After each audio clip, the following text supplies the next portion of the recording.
In this video, I'll be showing you how to totally uninstall Cisco Packet Tracer from your device. Let's say you've installed Cisco Packet Tracer and you don't want to be using it anymore. So let me show you how to uninstall Cisco Packet Tracer. First of all, I'm going to open the command prompt and enter the application. Let me just go to open the application wizard.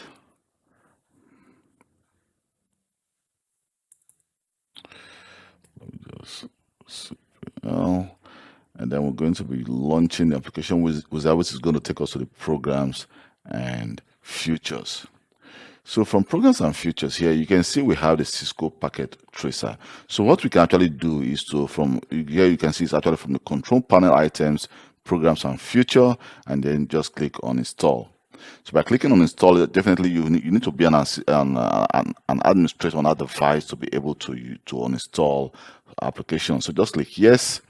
So right now it's going to actually uninstall the Cisco. It says, are you sure you want to completely remove a Cisco Packet Tracer from this device? Definitely, I want to do that. Then you can see the uninstallation is going very, very fast. So here it says Cisco Packet Tracer was successfully removed from your computer. So what we can actually do is to go to our program Explorer, and then from there we can go to our C drive.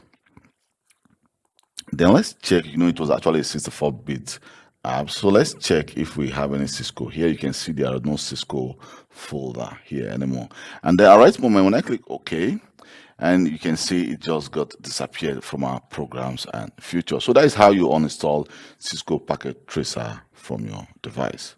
Thank you very much for your time, and please don't forget to subscribe to my channel. Bye.